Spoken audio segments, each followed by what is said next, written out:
For most of my life, I never felt a single thing wrong with my liver. No pain, no warning, no sign at all. By the time a doctor told me I had fatty liver disease, I was 70 years old, and it had been quietly building inside me for years. The hard part wasn't only the diagnosis, it was that I, of all people, should have known better. I had spent decades as a physician, sitting on the other side of that desk, telling my patients to take care of themselves. And there I was, hearing the very same news I had given to so many others. My name is Dr. Arthur Pendleton. I am 106 years old now. 80 years I spent practicing medicine. And I am still here, still sharp, still standing, still able to sit down and talk with you today. Part of the reason for that, I believe, is 10 ordinary foods, not pills, not potions, foods you can buy at any grocery store for a few dollars this very afternoon. Let's begin. Number 1, coffee. I'll start with the easiest one because most of you already have it in the kitchen. That morning cup of coffee, yes, the plain black kind, may be doing your liver a quiet favor. Researchers have found that regular coffee drinkers tend to have a lower risk of developing fatty liver disease, and in those who already have it, coffee appears to slow the scarring of the liver over time. It also seems to help bring down those abnormal liver enzymes that show up on a blood test. Here's how I take mine and have for 50 years. 1 cup, brewed strong in the early morning light.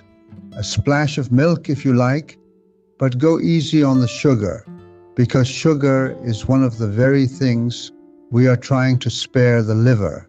I drink it slow, by the window, before the day asks anything of me.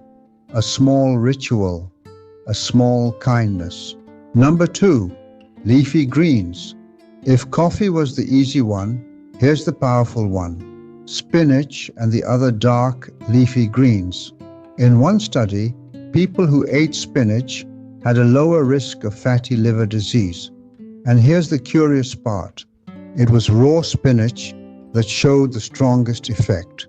The thinking is that cooking may break down some of the protective plant compounds that do the good work. So for the liver, raw often wins. My favorite way? A big handful of fresh baby spinach in a bowl, drizzled with good olive oil and a splash of balsamic vinegar, a few berries scattered on top, and a sprinkle of seeds. It's crisp, it's a little sweet, and it takes 3 minutes to make. I ate a bowl like that nearly every day during my recovery, and I still do. Number 3, beans and soy. Now stay with me because this next one is humble but mighty. Beans and soy. Legumes, your lentils, chickpeas, soybeans, and peas, are full of fiber and what scientists call resistant starch, which feeds the good bacteria in your gut and can help steady your blood sugar and lower the fats in your blood. Diets rich in beans have been linked with a lower likelihood of fatty liver disease, and soy in particular, in tofu or in a warm bowl of miso soup, contains a protein that may help bring triglyceride levels down. When my appetite was poor, I lived on a pot of white bean and vegetable soup, soft, warm, gentle on the stomach, and it keeps for days. Or a simple 3-bean salad with a little olive oil and lemon. Cheap, filling, and your liver thanks you for every spoonful. Number 4, fatty fish. Here's one I'd put near the very top, the oily fish. Salmon, sardines, mackerel, trout. These are rich in omega-3 fatty acids, and omega-3s have been shown to help reduce the fat stored in the liver, lift the good HDL cholesterol, and lower triglycerides. For a struggling liver, that's a great deal of help in one humble fillet. My supper 2 or 3 nights a week is a piece of salmon baked in the oven with nothing more than a squeeze of lemon, a little olive oil, and some herbs. 20 minutes and it's done. And if money is tight, a tin of sardines on a piece of whole grain toast does the very same good for a fraction of the price. Don't let anyone tell you that eating well has to be expensive. It doesn't. Number 5, whole grains. By now you might be wondering what on earth you're supposed to have for breakfast.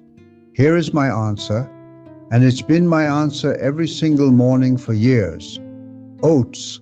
Whole grains and high-fiber foods like oatmeal are linked with a lower risk of liver trouble, and that fiber may help bring triglycerides down as well. I make mine warm and creamy with a swirl of almond butter melting into it, a spoonful of chia seeds, and a handful of blueberries on top. It's the kind of breakfast that holds you till lunch and doesn't send your blood sugar spiking. Comfortable, simple, and it has been keeping my engine running for a very long time. Number 6, nuts. A little handful of nuts a day, walnuts, almonds, whatever you enjoy.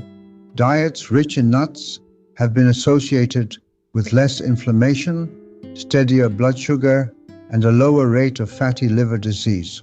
One study found that people who ate more nuts had a meaningfully lower risk. Now, a word of caution from an old doctor: a handful, not a bucket. Nuts are wonderful, but they are rich, so a small palmful is plenty.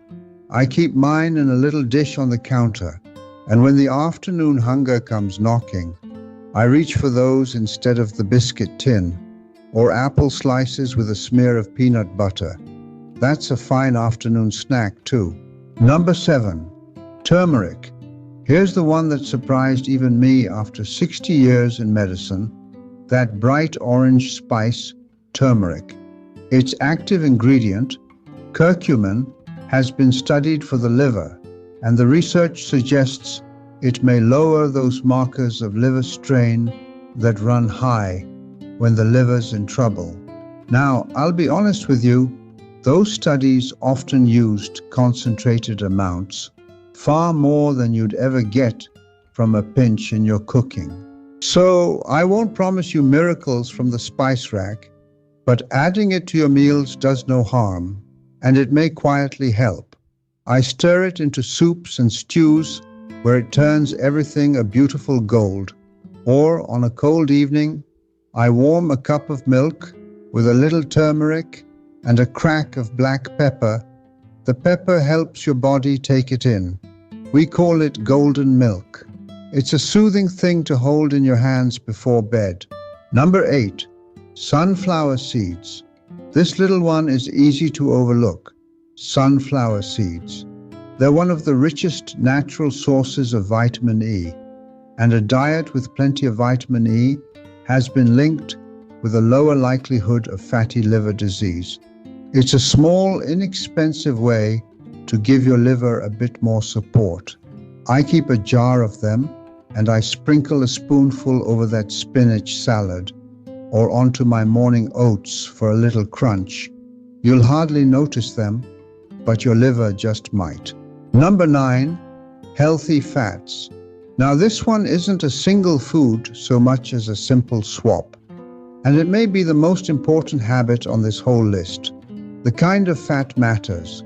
Trading the saturated fats, butter, fatty cuts of meat, sausages, for the unsaturated kind found in olive oil, avocados, nuts, and oily fish has been shown to help people with fatty liver. It's a big part of why the Mediterranean way of eating, all that olive oil and vegetables and fish, is so often recommended for a liver like mine was. So I cook with olive oil now instead of butter.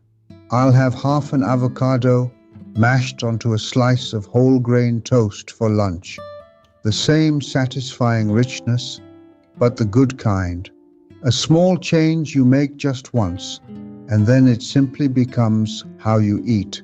Number 10, garlic. And last, but certainly not least, garlic. In one study, people with fatty liver who took garlic over several months saw reductions in liver fat and improvements in their enzyme levels. Other research has linked regular garlic in the diet with a lower risk of the disease. As with the turmeric, those studies often used concentrated garlic, but a generous hand with the fresh clove in your cooking is a wonderful, flavorful habit either way. I roast whole cloves until they're soft and sweet and spread them like butter. I crush it raw into my salad dressing. It makes everything taste better, and it may be doing good while it does. There's no downside to a kitchen that smells of garlic. Now, I promised you honesty, so here is the other half of the story. Adding these foods was only part of what healed me. The other part was gently letting some things go. I cut out alcohol completely. It is one of the hardest things on a liver. I cut back hard on added sugar, on the sweet drinks and the candies, because sugar feeds the very fat we're trying to clear. I stepped away from fried foods, from too much salt, and from the red and processed meats. I didn't do it all in a single day. I did it one swap at a time, and after a while, I didn't miss them. Over the months that followed, with my own doctor checking my blood work along the way, my liver enzymes came back down. The fat that had quietly built up began to clear. My body did the healing. I just finally got out of its way. If you've stayed with me all the way to here, then let me tell you something true.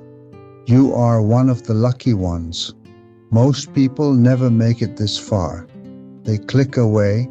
They move on to the next thing, the next video, the next bit of noise. But you stayed. And the fact that you stayed tells me something about you. It tells me that some quiet part of you is still listening, still reaching for something more than a list of foods. So I am going to keep the promise I made you at the very beginning. I told you I would explain why some people stay strong and clear-eyed right up until their final breath, and why others spend years lying in a bed, their bodies failing them, waiting in pain for an ending that will not come quickly. In 80 years of medicine, I watched both again and again. And I will tell you now, the difference was rarely the one I expected. Let me start where the scientists start. Strip a human being down far enough, and you do not find flesh. You find tiny particles. And look closer still, past the particles, and even those dissolve into waves, into vibration, into pure, moving energy. That is what you are, underneath everything, not solid at all. A pattern of energy, quietly humming. So here is the question that took me most of my life to ask. What governs that energy? What decides whether it hums in harmony or grinds itself apart? I have come to believe the answer is the simplest and the most overlooked thing of all. It is thought. The quality of a human life rides on the quality of a human mind. A truly healthy person, I have found, is not just a body that eats well. It is a mind arranged toward the good, toward gratitude, toward acceptance, toward love. There is a book that finally gave me words for something I had felt for 50 years but could never name. It was written by a physician named Dr. David Hawkins, and he called it Power versus Force. In it, he laid out what he named a map of consciousness, a kind of scale of the human spirit. At the very bottom sit the heaviest states a person can carry: shame, guilt, apathy, grief, and fear. These, he taught, are the states that drain us, that take far more life than they ever give back. Climb a little higher, and you reach anger and then pride. Still restless, still hungry, still never enough. But there is a turning point, he said. It comes right around the level he called courage. Below it, a person is forever being pulled downward, spending their days simply defending and surviving. Above it, something shifts. Life begins to flow toward you instead of away from you. Keep rising, and you pass into acceptance, then into reason, then into love, and higher still, into peace. Now, I will be honest with you. This was his framework, his way of seeing the world, not a number you can carry into a laboratory, but as a map for the inner life. It rang truer to me than almost anything I learned in medical school, where a man chooses to live on that scale, day after day, slowly shapes the body that has to carry him. So how does a person stay near the top of that map? That, my friend, is the hard part, because the world is forever pulling us back down. Every one of us begins whole, but living among other people wears the spirit thin. We collect small wounds and we never tend to them. We let them harden. And here's the thing I most want you to understand. Your mind is a vessel. Whatever you pour into it, day after day, is what it fills with. And most people, without ever once choosing it, spend their days pouring in poison, the endless bad news, the hollow entertainment that leaves nothing behind, the outrage, the noise. Pour that in long enough, and the vessel begins to rot from the inside. Gratitude is the first thing to go. Then comes the comparing, measuring your one precious life against everybody else's, and always somehow coming up short. Then come the regrets, the long backward stare at all the things you can no longer change. These are not harmless little habits of the mind. They are a low and heavy hum, and the body that houses them, year after year, slowly learns to hum along. And here is what frightened me most, once I finally saw it for what it was. When your body begins to weaken, you know it. You feel the stairs grow steeper, the grip grow softer, and you go looking for help. But the mind does not announce its own decay. It does something far stranger and far more dangerous. It mistakes its sickness for itself. It blends so completely with its own bitterness that it begins to call that bitterness wisdom. It wraps its own hollowness in a hard shell and calls that shell strength. A mind that has grown crooked will look at anything still straight and whole, and it will push it away. It will argue against it. It defends its own distortion to the very end. That is how good people slowly calcify into stubborn, closed-off versions of themselves and never once suspect that anything has gone wrong. For years and years I studied this. I read everything I could lay my hands on, and still I could not find the cure for a mind in decline. Until one day, and I truly never saw it coming, I understood that I was a patient in my own ward. The very disease I had spent a lifetime treating in other people had quietly made a home in me. You see, somewhere along the way, I had fallen into the long chase, fame and money. I wanted the next title, the next honor with my name engraved on it. I wanted the newer car in the drive and the proud watch on my wrist, the kind that tells the whole world exactly where you stand. I spent my days treating the wealthy and dining with the powerful, and slowly, without ever once deciding to, I picked up the yardstick and I began measuring myself with it. It hollowed me out, 1 year at a time. It turned a healer into a greedy and envious man, and the sickness in my spirit became a sickness in my body because I started drinking with my new friends. and I threw away the very diet and the very discipline I had preached for decades. My blood pressure climbed, my blood sugar climbed. I was coming apart at the seams, and I told myself I was succeeding. And then life reached out, and it slapped me awake. My wife died. I cannot tell you how many suppers I had let pass without ever sitting down at our own table. How many evenings I had given away to people who did not matter, in rooms I can no longer even remember.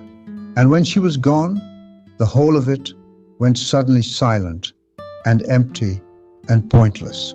It was a cut so clean and so deep that at first I felt nothing at all.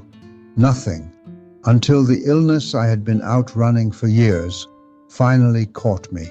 I lay there in a body I had betrayed, in a life I had emptied with my own two hands, and I believed that this was simply how the rest of it would go. Buried in sickness, marking time, I had become certain of one thing and one thing only, that hell was real, that I had found it, and that it had taken the shape of a hospital bed. When I was 80 years old, I was hospitalized for a severe spike in my high blood pressure. One afternoon, as I lay there waiting for the end, a strange figure appeared in the doorway of my hospital room. The man slowly approached my bed. Through the fog of my illness, I stared into his eyes, and with a sudden jolt, I recognized him. He was an old friend, a fellow soldier who had served with me during World War II. We had gone through life and death together, but we had lost complete contact for 50 long years, ever since the battlefields of Japan. The most shocking, undeniable fact was standing right in front of me. Although he was an 80-year-old man just like me, his physical appearance and vibrant energy were that of someone in their early 60s. For a fleeting moment, I actually thought I was looking at his son. We spent several joyful hours reminiscing about our harrowing days fighting in World War II in Japan. Then, as if anticipating the burning question in my mind, he leaned forward and told me his secret.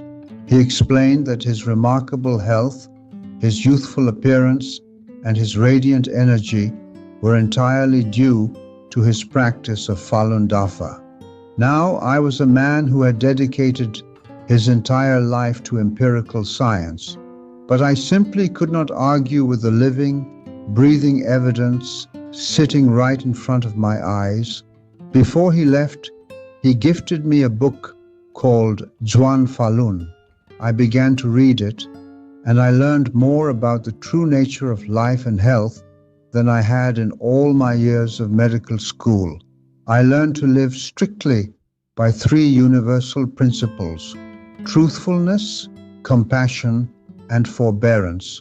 By aligning my heart with these principles, I maintained my spirit, and this profoundly and effectively prevented any further decline in my physical health and cognitive function. Furthermore, the practice taught me to always look for ways to help others. This simple shift in focus brought back my deep sense of value and purpose in life, which in turn dramatically improved both my mental and physical well-being. It took me 30 years of desperate searching, but I finally found the answer. I consider myself incredibly lucky to have found it before it was too late.